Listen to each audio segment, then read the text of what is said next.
I'm Dr. Orion Taraban, and this is PsycHack's Better Living Through Psychology. And the topic of today's short talk is Get Better. So this is an episode specifically for the men. We often hear this phrase in today's public discourse, and let's be honest, it's typically directed toward men. Men need to do better. They need to get better.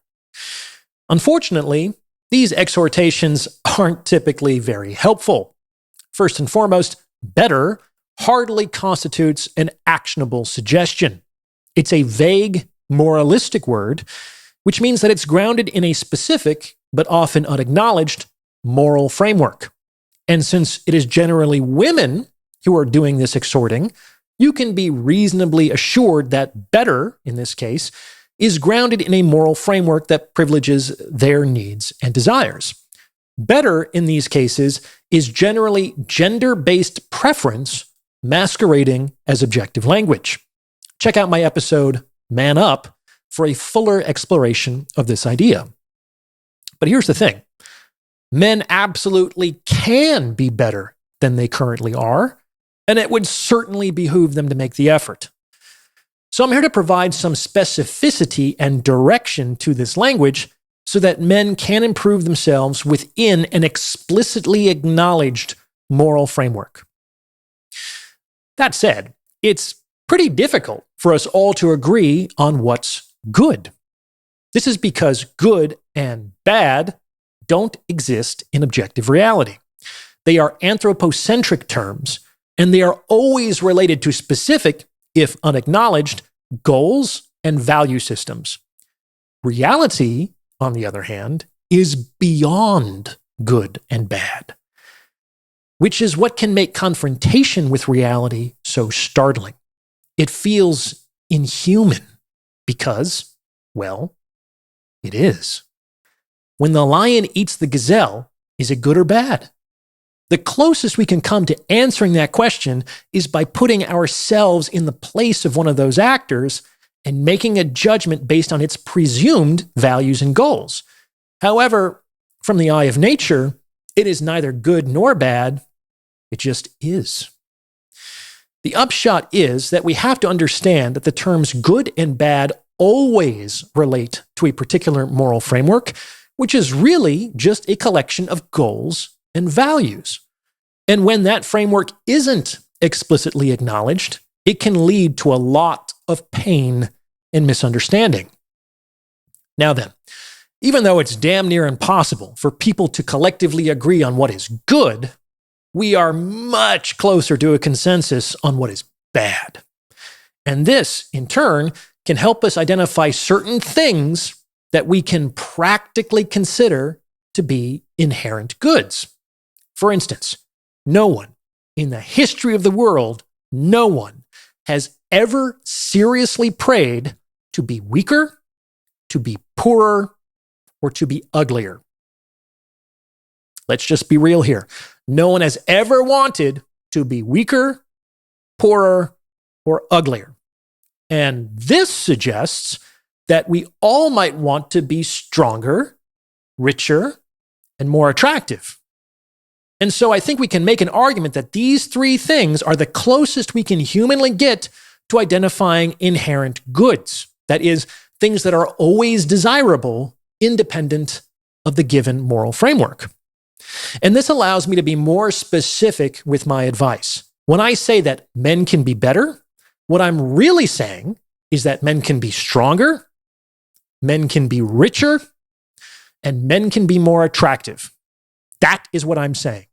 That is my explicit moral framework, and I'm owning that. And I'm owning that for a number of reasons. If you're interested in taking your understanding to the next level, I would encourage you to check out the Captain's Quarters, my members-only self-improvement community. Your monthly membership will get you access to a cadre of like-minded, supportive individuals, bi-monthly group consultation sessions hosted by yours truly, and exclusive content that you won't find anywhere else. Click the link in the description for more information. Hope to see you aboard. One of those reasons is that I believe these things to be inherent goods. That is, These things are good in and of themselves. Like, it feels better to be stronger than weaker. It is more pleasant to be richer than poorer, and it is more agreeable to be attractive than ugly. That is, possession of these goods directly benefits their owner. Second, possession of these goods is incredibly useful. Men who are strong, rich, and attractive are more useful to other men and more attractive to other women, which is a utility in its own right, relative to men who are weak, poor, and ugly. And make no mistake about it, these two variables will influence the quality of your life more than almost anything else you can think of. For instance, the quality of your social network is the primary driver of your utility to your community and to society at large. This network largely predicts the degree to which a man is able to find his place in the world, a place from which he can meaningfully exercise his mastery and competence. For a man, this redounds to social status, connection, and appreciation.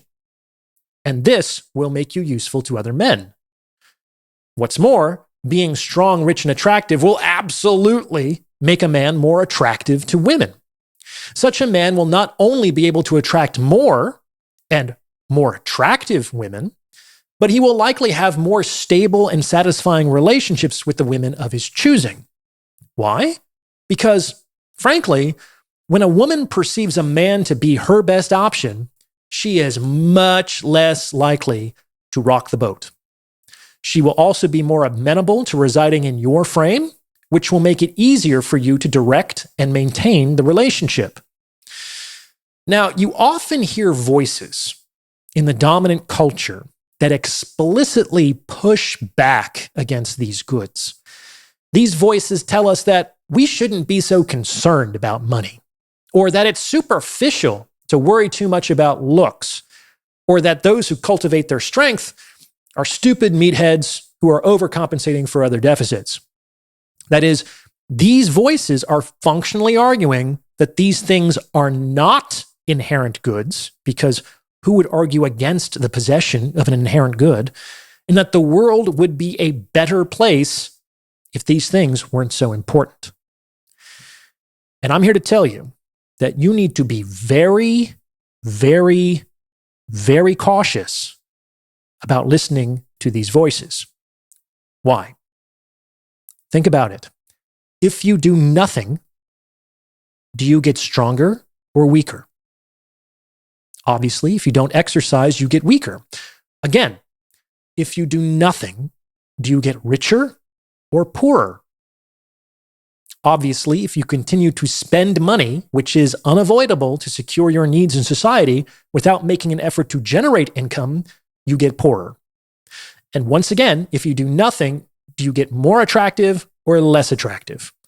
Obviously, if you fail to make an effort here, you simply surrender to the passage of time, which generally makes people less attractive.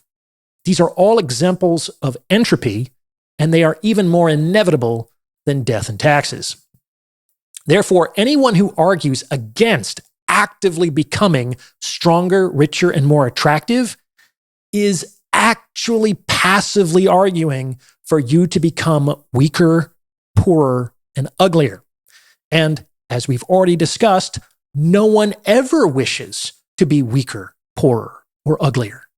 So we can very confidently assume that these voices are decidedly not in your interests to obey, not in your interests as an individual man, and not in your interests as a member of society who must contract relationships with women and your fellow man. Ignore these people. Now, becoming stronger, richer, and more attractive aren't things that happen overnight. However, if it's going to take a while, you might as well get started. In a year or two, you might begin to see real changes, both objective and experiential, in the quality of your life and the quality of your relationships. And that's how men get better.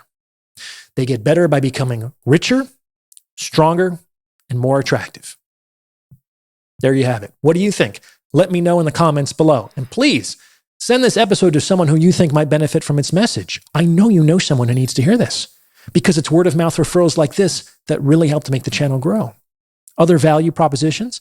Anyone looking to join my free weekly newsletter, for which I write original content, or book a paid one-on-one consultation with yours truly, can find out more information on my website.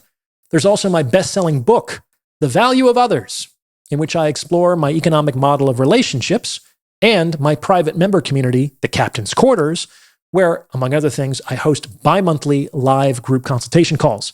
The links to everything are in the description below. Check them out. Fantastic value there.